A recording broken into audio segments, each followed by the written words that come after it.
Hey, I want to show you something. See this? This is my phone. I bet you have one very similar. Let me tell you about my attitudes to the phone. I love it when it does what I want it to do, become very angry when it doesn't do what I want it to do. I find it more costly than I care to admit. I want to control it, and it seems to want to control me. And I sometimes wish I could find a way to live without it. You may have similar thoughts about your phone, but here's my challenge for you.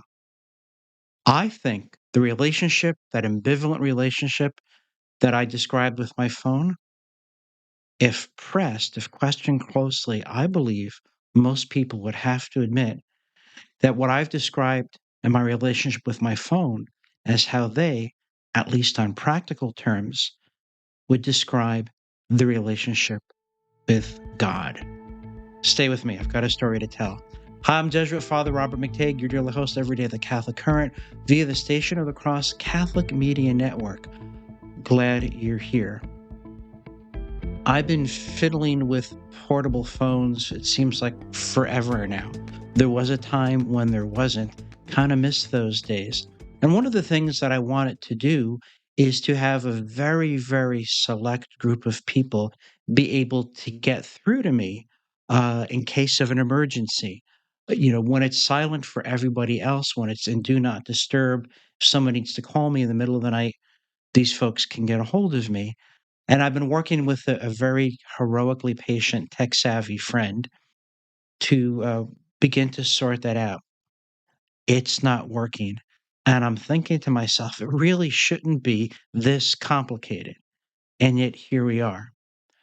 I think by analogy, that's how very many people see the relationship with God, except for the positive parts, of course.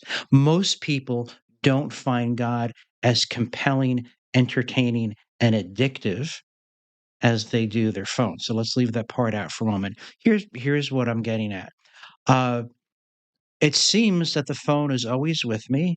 It seems it's always tracking me in a way that I don't like and can't quite fully control. It seems to know everything in a way that I fear may catch up with me someday.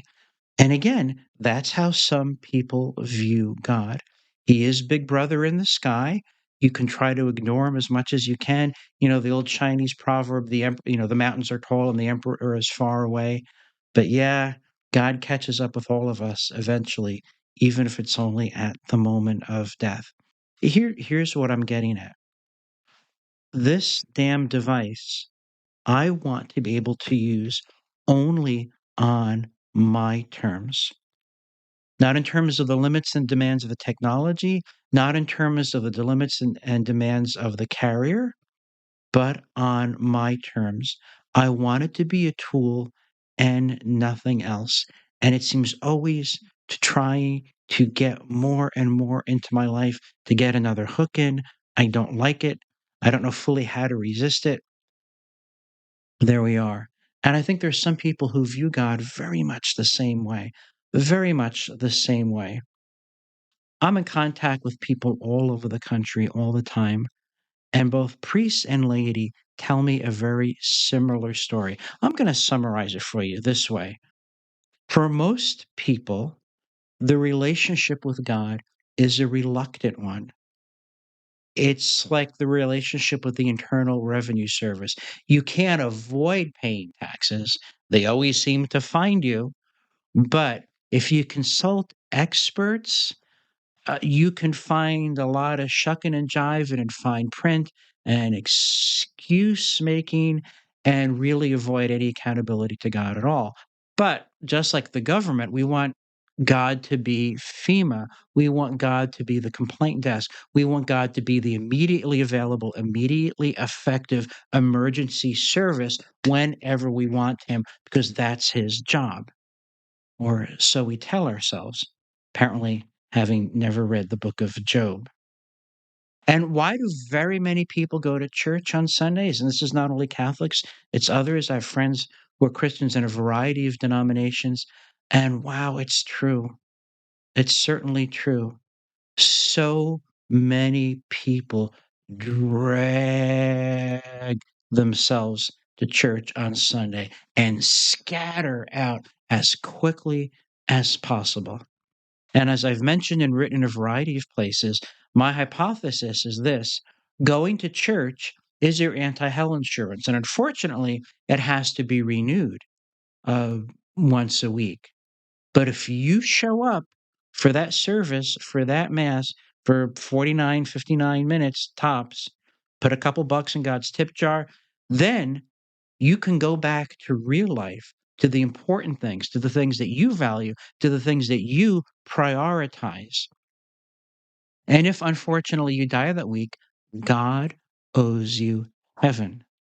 And so we've reduced God to a kind of instrument, to a kind of occasion and transaction. Let me give you an example.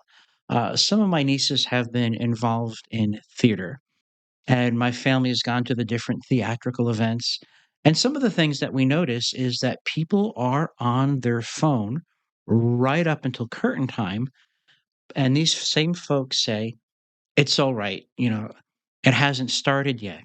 And then immediately afterwards, they're on their phone again because it's okay. It's over. Now, I've seen with my own eyes, and I've heard about this from very many people. There are people literally talking on the phone while sitting in the pew, but it's okay because Mass hasn't started yet. And that as soon as Mass is over and the organ has stopped playing, they're on the phone again because, as I've been told in so many words, it's okay, Father, it's over now. See, worship is this little enclosed event, and nobody wants to be there on this account, and you just endure it. But the before and the after are yours, they belong to you. And when you say it out loud that way, as I'm doing, doesn't doesn't that sound ugly? Doesn't that sound disgusting? Isn't it embarrassing to admit it? To stand before God Almighty and his crucified Christ and say, I wish I could get rid of you. I wish you would make no claims on me. And what I want is for you to be available for emergencies. I wish you were at least as entertaining as my phone, God Almighty. I wish you would do what you were told, act as I expect you to act and want you to act and prefer you to act. And then I want to be left alone. And there will come a time outside of time when God will say, oh, you want to be alone? You want to be without me? Really? Thy will be done.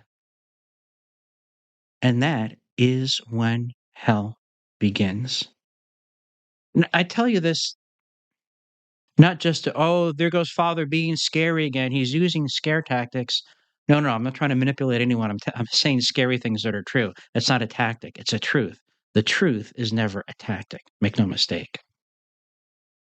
Here's what I'm getting at: it breaks my heart as a priest, as a religious, as a servant of Christ the King, to see so many people who are absolutely uninterested in God as God. God on his terms and not on ours. And make no mistake, I am a sinner. I'm pointing an accusing finger at myself first. And I'm old enough now to know for sure that sin is really boring.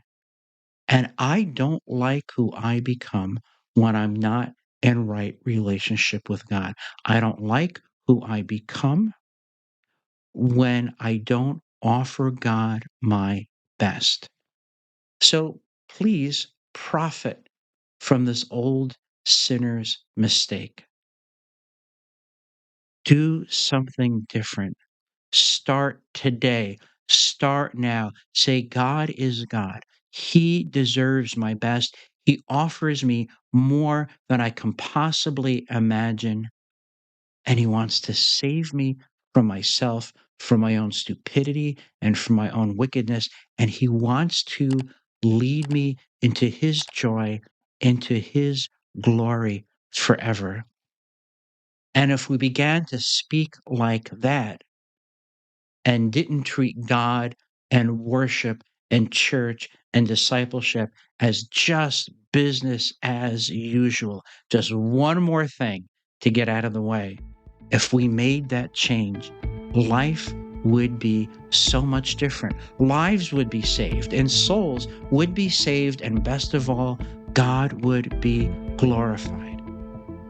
Think on these things today, take them to prayer, and talk about it with those you love. Go in peace, and please do pray for me, for I am a sinner. Thanks for watching today. I release new videos on Mondays and Wednesdays. Check out the archives for more videos. You can listen to my podcast at stationofthecross.com, and you can find my written work at heraldofthegospel.org. See you next time.